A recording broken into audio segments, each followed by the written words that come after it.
A failing Japanese hotel operator turned itself into Asia's most aggressive Bitcoin Treasury Company. They've gone from near bankruptcy to holding over 20,000 Bitcoin, worth over $2.2 billion or 330 billion yen. This is the story of Metaplanet, Japan's answer to strategy. But in a country where retail investors can't easily buy Bitcoin ETFs, does being the only game in town earn them an A-tier rating?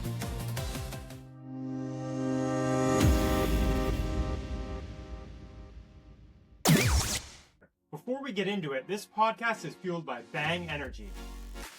When I need to crush a project, I grab one of these.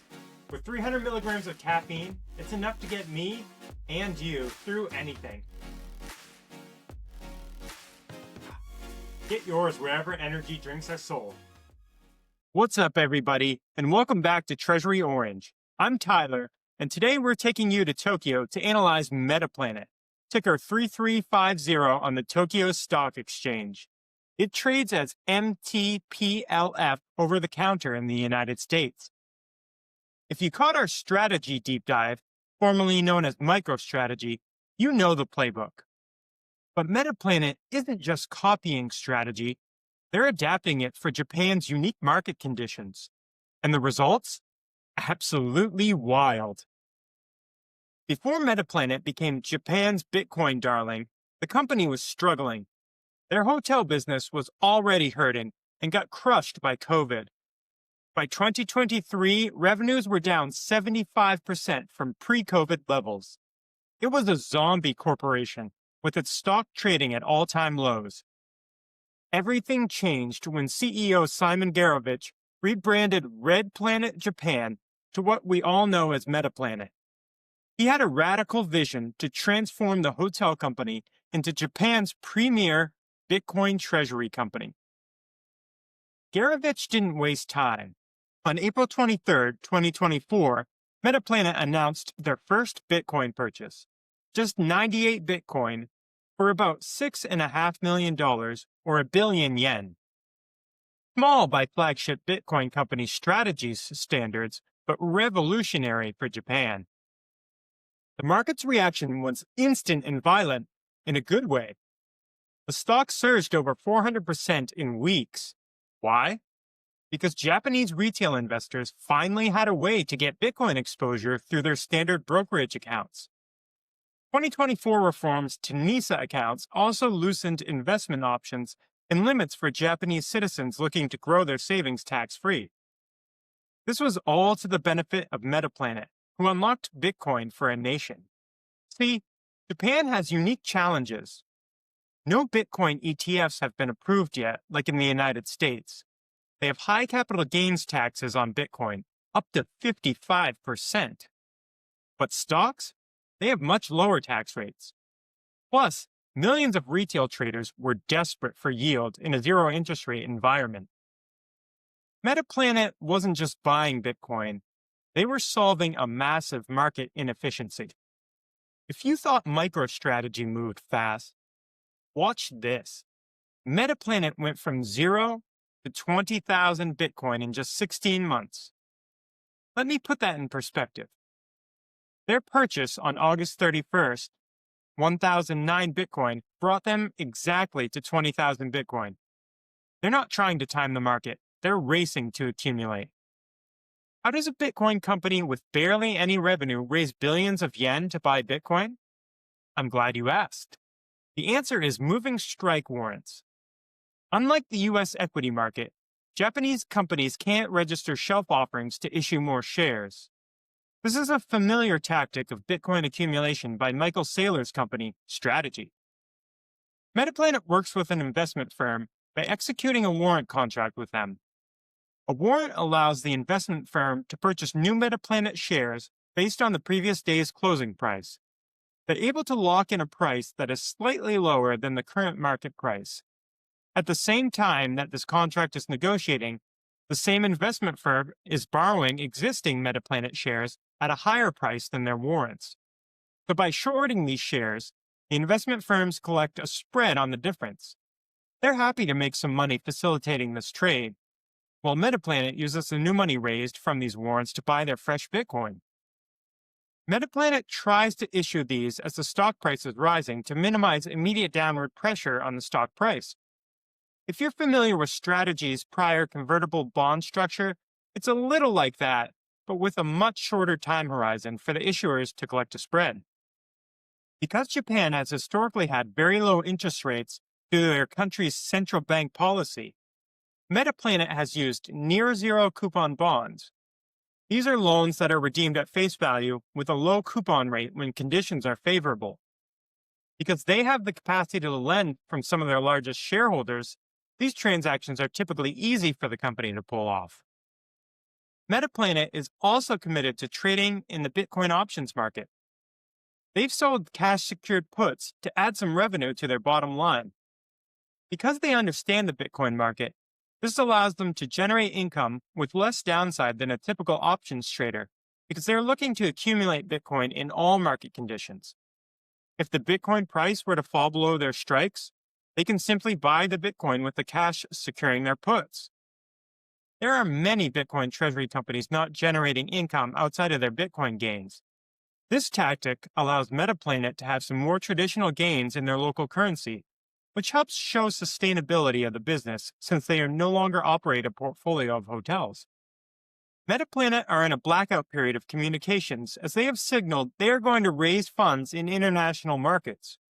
We're eager to find out what this is and share it with you in a subsequent episode as they continue their climb to one of the most well-capitalized companies in Japan. CEO Simon Gerovich has also noted how offering fixed income products like preferred equities would be a massive hit in Japan. Because interest rates have been so low for so long in Japan, offering a few percent dividend has the potential to attract a massive pool of Japanese capital. Shareholders of the company recently approved a plan to issue up to $3.7 billion in preferred shares to fund future purchases. This is something we will watch and cover at Treasury Orange.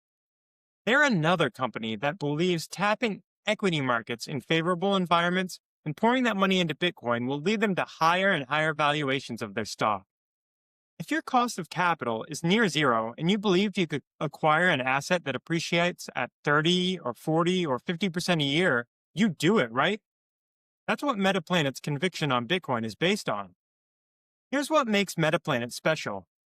They're not just another Michael Saylor copycat. They have genuine structural advantages in Japan. Their retail investor base. Japan has one of the world's most active retail trading cultures. Mrs. Watanabe, the stereotype of Japanese currency market traders, is real. These investors want the juice of Bitcoin exposure, but they can't get it directly because of regulations and tax consequences. There's no competition. But while the US has multiple Bitcoin ETFs and treasury companies, Metaplanet is essentially the only game in town for Japanese equity investors wanting Bitcoin exposure. CEO Simon Gerovich put it perfectly. We're not just accumulating Bitcoin, we're democratizing Bitcoin access for Japanese investors.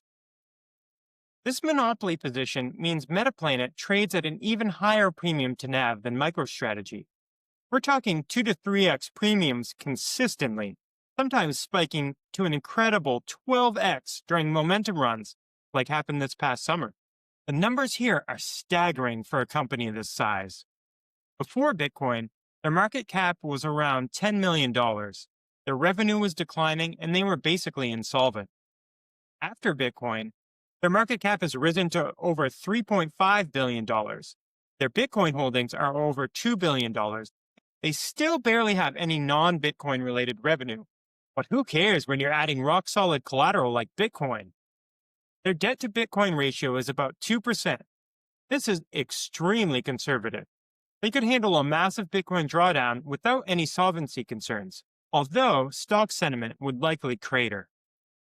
The stock performance has been absolutely face-melting. From May 2024 to today, Metaplanet stock is up over 2,000%. You heard me right, 2,000%. It's been one of the best performing stocks on any global exchange.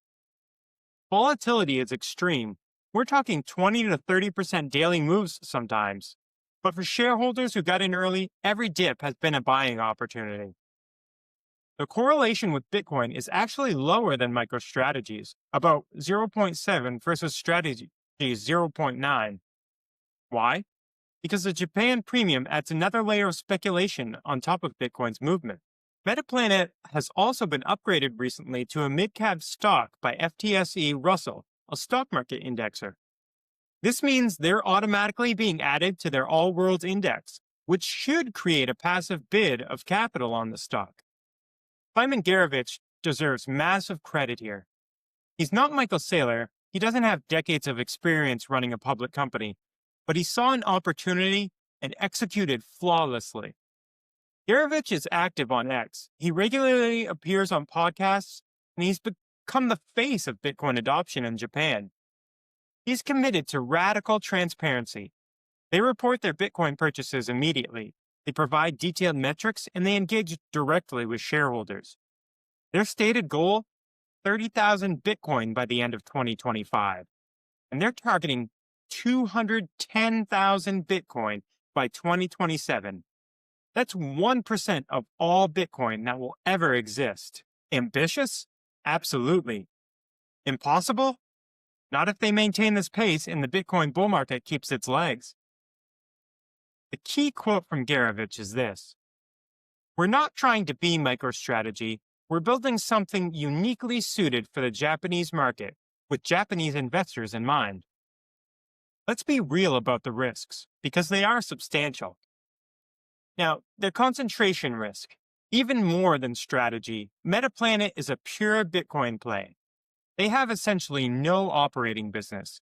If Bitcoin fails, we view this as unlikely, or a black swan causes investors to deny further capital raises to Metaplanet, things get pretty tricky for shareholders. Regulatory risk.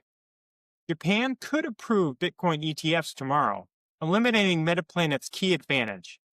Though this seems unlikely near term, it is a real threat that could eat into Metaplanet's monopolistic grip on the Bitcoin-starved investor in Japan. Liquidity concerns. While trading volume has exploded, Metaplanet is still much smaller and less liquid than Strategy. In a real Bitcoin bear market, exits could get crowded. An execution risk. They're growing so fast that any operational mistake would become magnified. One bad quarter, one accounting issue, and confidence could evaporate. Their premium sustainability. Trading at a 2 to 3x NAV only works if investors believe in the story. If the narrative breaks, the stock could collapse even if Bitcoin holds steady. Investors always have periods where they run out of gas, no matter what the stock. But here's the thing. Metaplanet knows these risks. They're not hiding them. They're betting that Bitcoin's appreciation will overwhelm everything else, and so far, they're right. Time for the Treasury Orange rating. Where does Metaplanet land? Commitment to Bitcoin, 5 out of 5. They're all in, no hedging, and they have pure conviction. Leadership, 3 out of 5. Gerovich is impressive but unproven long-term. Dylan LeClaire is a kid analyst turned head of their Bitcoin strategy. He's a dedicated Bitcoiner who we've followed for years. He's taught us a lot, so we know they're in good hands. Leverage posture, 2 out of 5. They have conservative debt, and their ability to leverage in international markets is presently unknown. But offerings are in the works. We'd like to see them use leverage more intelligently moving forward, and we've got our eyes on the preferred equity authorization at their recent shareholder meeting. Intelligent stacking, 3 out of 5. They have aggressive accumulation, but they're paying premium prices. Their covered call income strategy is unique, and it's something we're eager to watch. Growth potential, 3 out of 5. Their monopoly position in Japan is huge. The ambitious 210,000 Bitcoin accumulation project is lofty. Management understands Bitcoin, and they might just pull this off. Market position, 4 out of 5. They're dominant in Japan and number 6 in total Bitcoin treasury size globally. Community engagement, 4 out of 5. They have great transparency, and they have a growing following. Metaplanet earns our A-tier rating. They're not strategy. They don't have the scale, the track record, or the operational cushion. But what they've built in 14 months is remarkable. This stock is for you if you want leveraged Bitcoin exposure with a Japanese twist. You believe in the retail investor premium story. You can handle extreme volatility. You're comfortable with a pure play Bitcoin bet. This is not for you if you want any operational diversification. You're concerned about 50% plus drawdowns. You think Japan will quickly approve Bitcoin ETFs. Or you need liquidity during market stress. That's Metaplanet, proof that the Bitcoin Treasury playbook works globally, but local advantages matter. They've turned a dying hotel company into a multi-billion-dollar Bitcoin powerhouse by solving a real problem for Japanese investors. Will they hit their 30,000 and 210,000 Bitcoin targets? Can they maintain these premiums? We'll be watching. If you found value in this analysis, subscribe to Treasury Orange, hit the notification bell, and drop a comment below with your thoughts on Metaplanet. Later this month, we're covering a Treasury Orange exclusive. I'm sitting down with the CEO and founder of Asset Entities to talk about their story before their acquisition by Strive Funds. You won't want to miss that conversation. We'll also be breaking down the Strive Asset Management merger as it shakes out in real time. Quick reminder, our free newsletter is available at treasuryorange.com. And remember, we eat our own cooking at Treasury Orange. We're invested in this space because we believe in it. Until next time, this is Tyler from Treasury Orange. Stay orange, stay informed, and remember, volatility is vitality.